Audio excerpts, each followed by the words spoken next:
Welcome to All Things Social Security. Enjoy your video. Okay, an SSDR nice. recipient is a CDR and has to wait for a doctor's appointment. What's the correct way to provide the form on time? So I think what the focus lady is asking is, we got a CDR, there's a deadline to get it back in, but there's a pending doctor's appointment. And I'm guessing the long form CDR. I would think you could put on there, that I ask about doctor's appointments. You could put, the name of the doctor and just say the appointment date is pending. Or would you even do that? What do you think? Well, I think that's not a bad idea. Yeah. But isn't there one that just happened within the last 6 months? Because don't they ask for the most recent ones? Yeah, they do. I would do both, maybe. Yeah. I mean, I think the point what Focus Lady is making is, you don't want them to make a decision on the CDR when there's a really important upcoming medical appointment. You want them to hold it until that appointment goes through, because presumably it's going to show something significantly wrong. So I think you can tell, one of the things you can do in the Social Security world is they give you the forms. There's always opportunities to add stuff to it. There's a form 795, for example, which is a statement of claimant or other person. You can add that to anything. So if you feel like something needs to be explained, you can always add a page or add a 795 and do that. That being said, in the legal business, we're always taught sometimes the less said, the better. You don't want to volunteer stuff that could come back to bite you. And again, if you're doing this without the benefit of counsel, you got to be real careful, because, you can snatch defeat from the jaws of victory if you're not careful. So you want to be real careful. But yeah, I think that if you have a medical appointment coming up and you want them to know about that, you can put that on the form or add a piece of paper or do it in a 795, so say 795, realizing that if that appointment comes back in your favor, great. But if it comes back against you, that could backfire and bite you. Just be aware. And also, you might be able to ask for an extension to get the form in. Yeah. Although, the true problem is that getting through to somebody, is a challenge. You call and try to get through to somebody. B, even if somebody says, yes, you have more time, if you can't get in writing, do you really trust that it's going to be properly noted? Sure. I would be real hesitant to ask for an extension. I kind of like the idea of just putting in there that there's medical record going to be coming down in 3 weeks.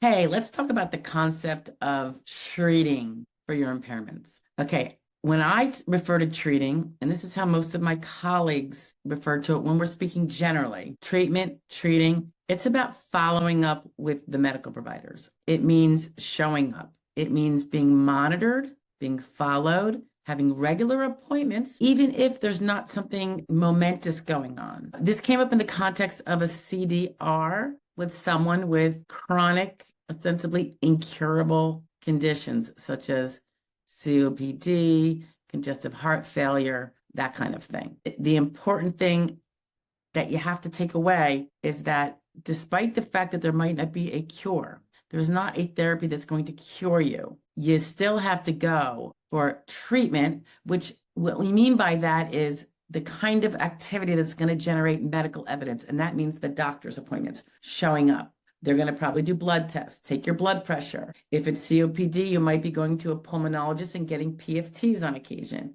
There's so many different things that come into it. And the biggest takeaway is that when particularly for like a CDR, because you've already been found disabled by those things at some time in the past. And what's important to do is have evidence to show that these things didn't disappear, because even though we know they don't, you still have to have ongoing evidence that they are there, okay, for the most part. Because then otherwise the functional limitations stemming from them may easily be presumed to have not to be so limiting, because you don't even feel the need to follow up. So you want to follow up. Like I said, those blood tests, PFTs, what have you, are going to show if the things don't change. If the doctor, a PFT could show improved PFT, potentially, but often not, particularly as we age. The presentation to your doctors on a regular basis, I don't mean monthly, whatever is the protocol for the chronic problem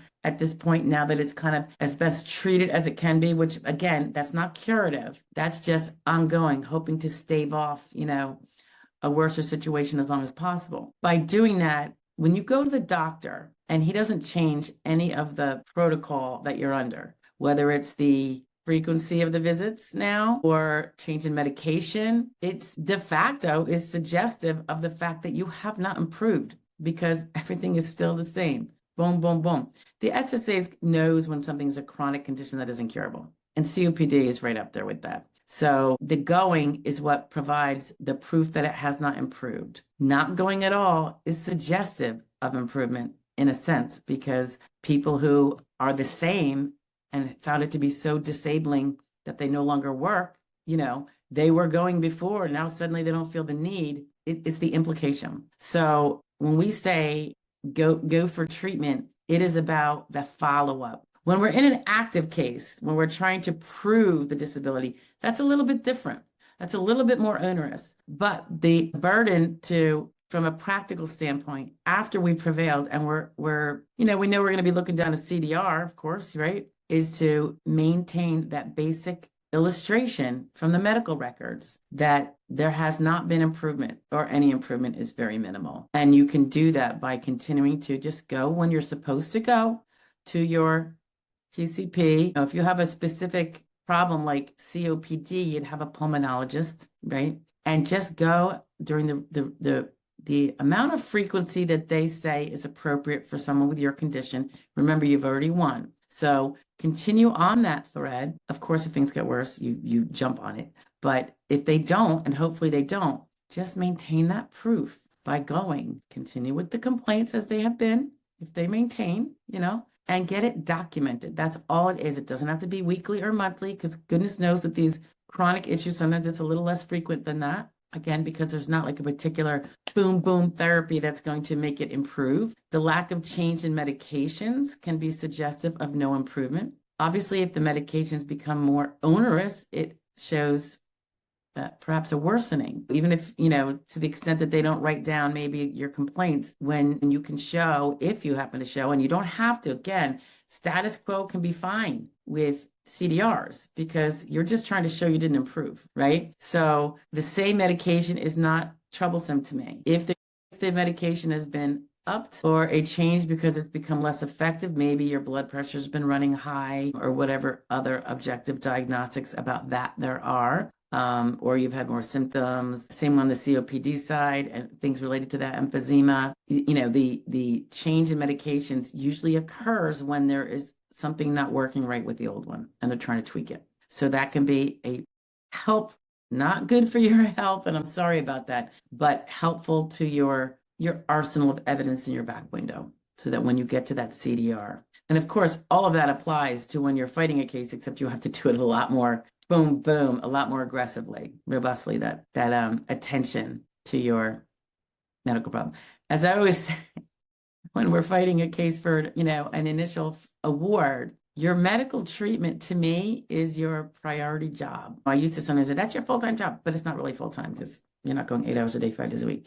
But it is the priority job. It just has to be, or else you're, you know, potentially wasting your time if you don't take it as a priority, because you want to get to this goal of being awarded. And of course, with CDRs, you just want to make sure it's clear that you have not improved. So the treating follow-up is what's going to be the proof that you have not improved. So you don't have to be worrying if they're wondering about that. Thank you. Have a good one. Bye-bye now.